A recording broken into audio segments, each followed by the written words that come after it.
Okay, so after erythropoiesis, what we require to know about is the hemoglobin, right? So that's how the oxygen is transported from one form of cell to another cell, right? For the whole body, from your lung tissues to all the body parts, right? So the major transport unit that we are having in the RBC, that is your hemoglobin. So if you broke down the word, what two words you will get? You'll get heme and globin, right? So that's what we have in this. So there are 4 heme molecules with some globin proteins, right? So 4 heme molecules, each one carrying one oxygen molecule. So that means the one heme molecule carrying one oxygen molecules, and hemoglobin we have 4 heme proteins or 4 heme molecules. So each hemoglobin is carrying 4 oxygen molecules, and one oxygen molecules, as you can write down the formula O2. That means one oxygen molecules are going to have 2 atoms. So if they ask one hemoglobin, how many atoms of oxygen it is carrying, then it is carrying 8 atoms of oxygen but 4 molecules of oxygen, right? Then we said that the red blood cells are red because of this hemoglobin. It is true. If the oxygen is attached to the hemoglobin, that will give the bright red color to the RBC, and that is nothing but the oxygenated hemoglobin. We know the oxygen is attached to the hemoglobin, that is oxygenated hemoglobin, which gives bright red color. And in the once the oxygen is detached and the carbon dioxide is attached to the hemoglobin at the tissue level, what will happen? The color will change to blue color, right? So that is nothing but the deoxygenated hemoglobin, right? So as we say, if we break down the word hemoglobin, that means heme and globin, right? So heme also containing some things, right? Heme is made up of iron and porphyrin. So these porphyrin having 4 rings of an amino acid that is known as tetrapyrrole ring. Just remember the name so that in case in the exam they ask which are the components of hemoglobin, you should be able to write it or mark it correctly. And this is about the heme, right? So hemoglobin, this is the abbreviation for that. Hemoglobin is made up of heme and globin, right? We broke that down, and this heme is made up of 2 components, that is your iron and porphyrin, right? And the globin part is there, right? Which is also having 4 polypeptide chain, right? So anything they ask about oxygen molecules, the globin polypeptide chain, everything will be answered as 4, right? The oxygen molecules, the hemoglobin proteins, all the 4. Just they ask the atoms of the oxygen, that will be double of that, that is 8, right? We have different types of the hemoglobin. What are the types? The normal one which we found in the adults, that is hemoglobin A form. So why these different types are present? Because they're having different function, right? And how they're different from one to another? Because we talked that we are going to have 4 polypeptide chain, which is polypeptide. That means many proteins are there, right? So 4 polypeptide chains, 2 will be different in each of the form. If you change the globin protein, right, the different protein is attached, then the form will change, right? So in hemoglobin A form, we have alpha 2 and beta 2. 4 chains are there. So alpha 2, that means 2 chains of alpha protein is there, globulin is there, and 2 are of the beta of there, right?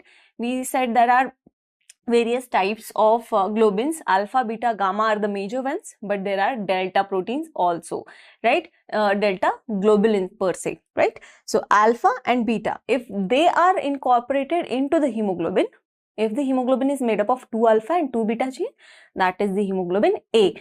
A denotes for adults. So the normal adult hemoglobin is HbA. HbF, this F denotes for fetal hemoglobin, right? So this is denoting for fetal hemoglobin, right? So that is also having 2 alpha chain, but what is the difference? That is having 2 gamma chain instead of beta chain. That's the only difference that makes the whole hemoglobin different, and that will have different characteristics also, right? So what is the normal value at the birth of the hemoglobin? It is 19 to 23 grams percent, right? As you grow old in the adult male, in the adult, it will decrease. Why? Because we talk that at birth you need more effort to give your cells more and more oxygen, because you were not used to it when we were inside the mother's uterus, right? So in the adults we have 14 to 18 gram percent in the male, and we have 12 to 15.5 grams in the female. Now there are pathological hemoglobin form also, and what is that? Met hemoglobin. Met hemoglobin. What is that? If this Fe2 plus oxidized to Fe3 plus, it's a minor change. One positive ionic charge is there, extra ionic charge, that will create a whole lot of difference in the hemoglobin, right? What we did, just we oxidize the Fe2 plus into Fe3 plus. That gives a more darker color, right?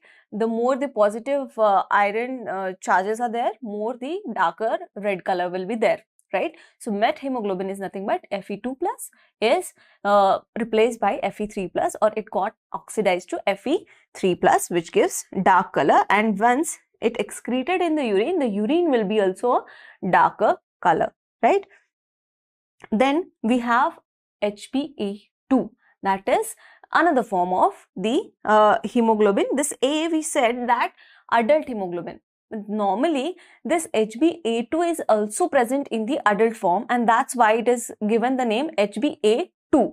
If it would have been given HbA also, how would have been identified, or we will not be able to differentiate that. So they just give A2. A is for adults, right? So what is the difference in this? Instead of beta 2 chains, we have delta 2 chains. So the formation of this polypeptide will be alpha 2 and delta 2 instead of alpha 2 beta 2 as they were in the HbA, right? So normally it is present only 2.5%, but it can get increased. If it is increased much more, then it is not normal. It gives a pathological condition which is known as thalassemia. Just remember their name. We are going to get discussed on this topic also, right? Then the HbS form. There are various forms of hemoglobin. So this S is denotes for sickle.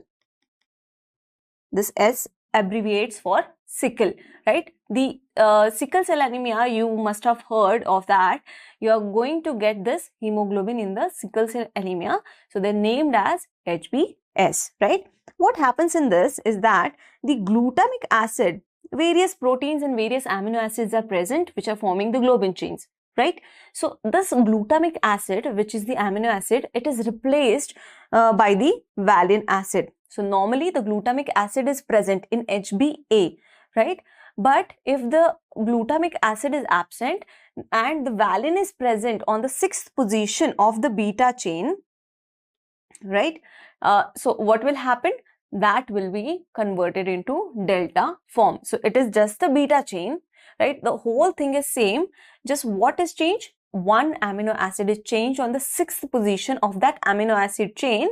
That is, the valine is there instead of glutamic acid, right? So that is your HbS.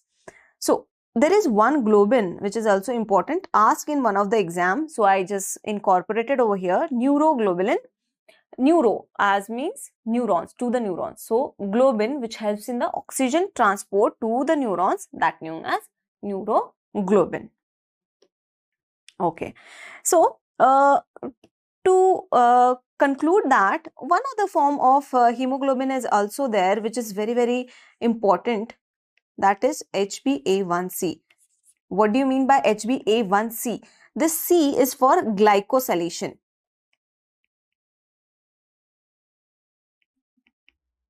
That means the hemoglobin is attached with the glucose molecule, which is not normal. Normally, the value is less than 6.5%, right? But if it goes beyond the 6.5 or majorly to the 6.5, then it concluded as diabetic. So what happens in the diabetes? More and more glucose is there in the blood. So what happened?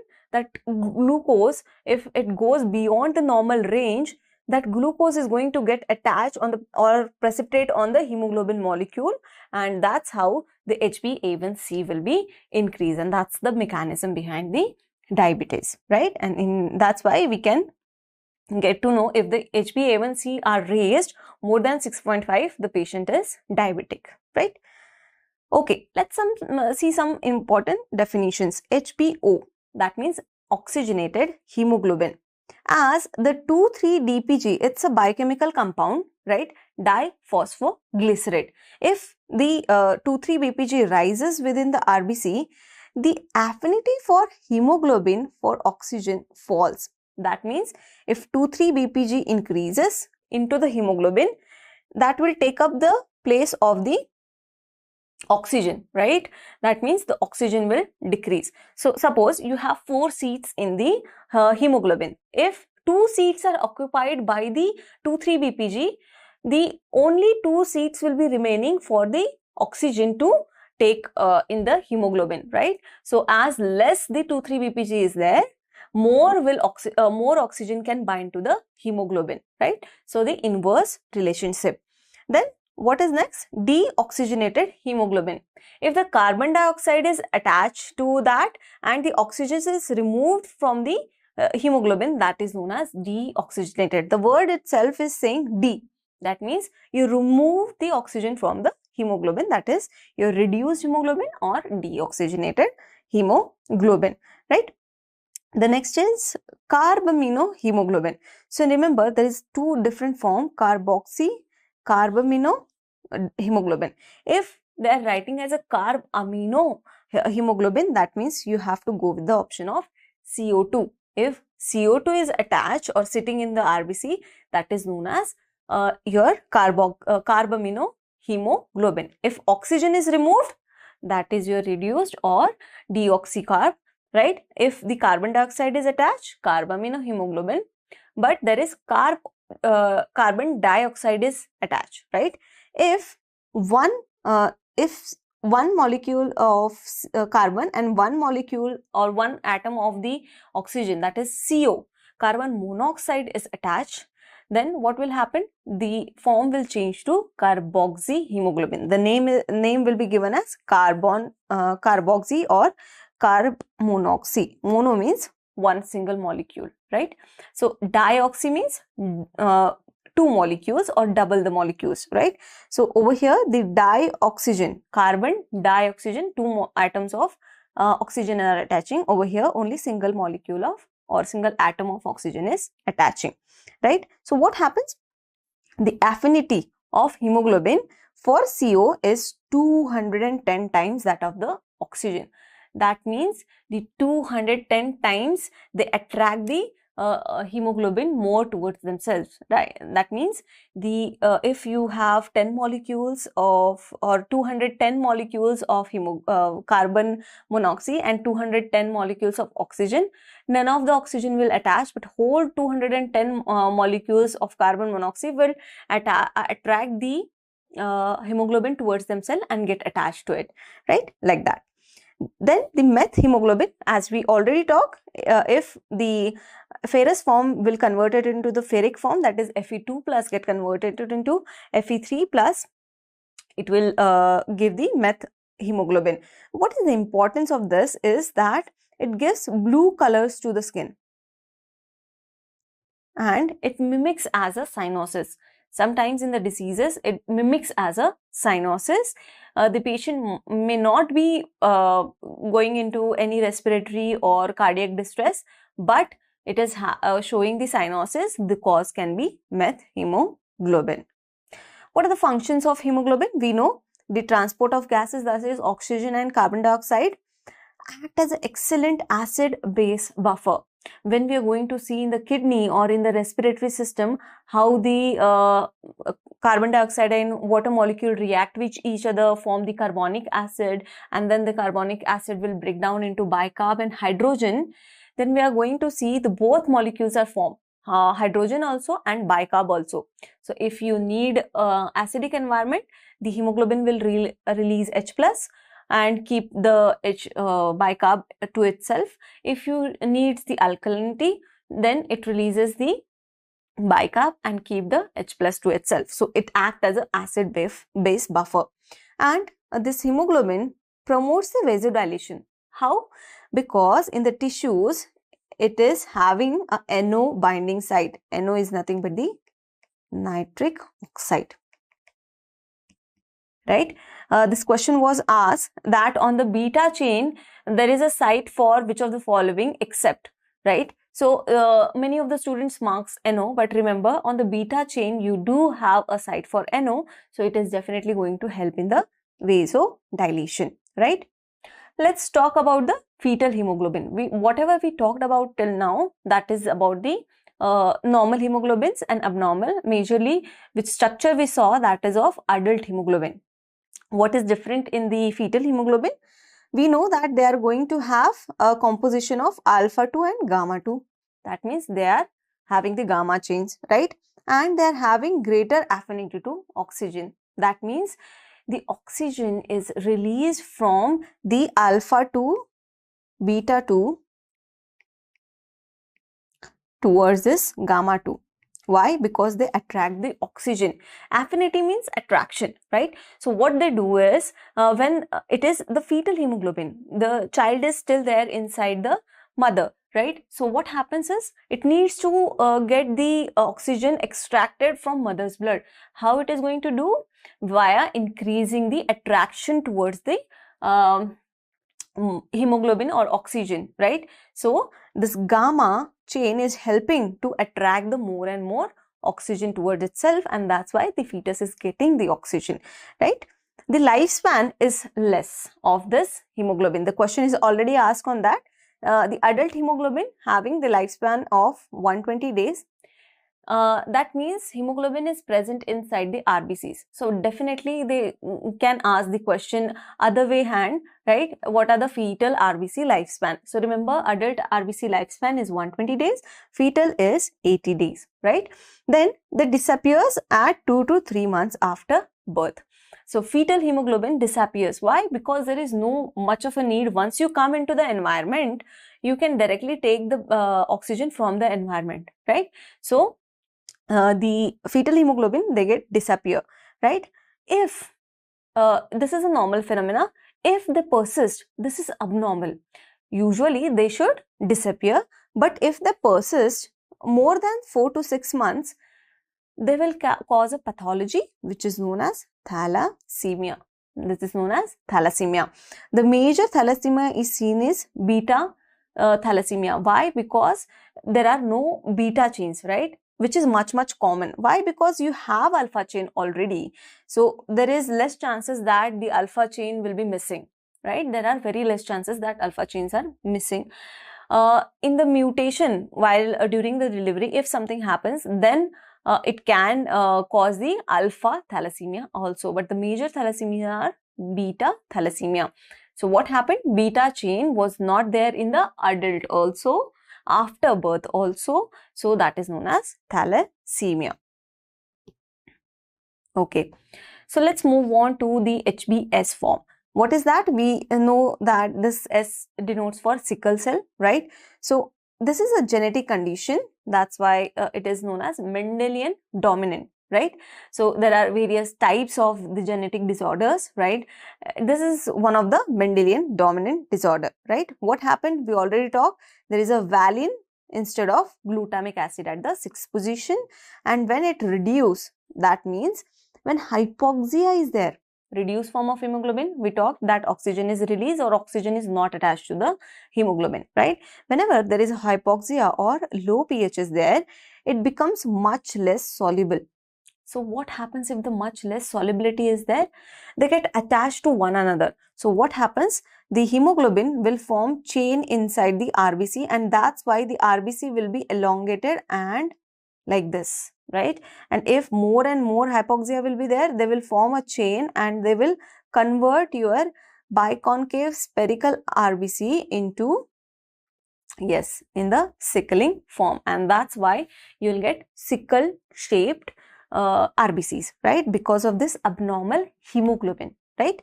The shape of the RBC itself is not abnormal, but whenever there is hypoxia, definitely they will show much more major symptoms, right? So they precipitate in the crystals. So the hemoglobin will attach to one another and they will form horseshoe shape of RBC, and that is nothing but your sickle shape, right? Half moon shaped. So RBC fragility will increase. What is happening?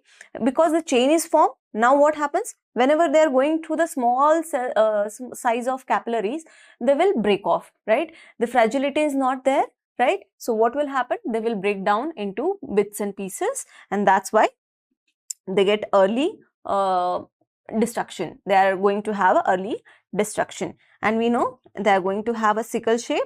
So what will happen? The blood flow towards the organ will be decreases. Once they are attached to each other, they're not able to carry much more oxygen, they are getting destroyed. So the hypoxia condition again will develop, and again this vicious cycle will continue again and again, right? So if 1 and 2 leads to severe anemia. So these conditions are going to lead to the severe anemia. Why? Because destruction is much more as compared to the production. So this anemia simply said as sickle cell anemia, because this type of anemia, you can see the sickle shaped RBC. So that's why they name sickle shaped anemia. So here it's a beautiful diagram of how these cells are taking up the oxygen and giving up the oxygen. So you can see that oxygen bound hemoglobin, they give actually not the blue color obviously, but they give the red color to the cells, right?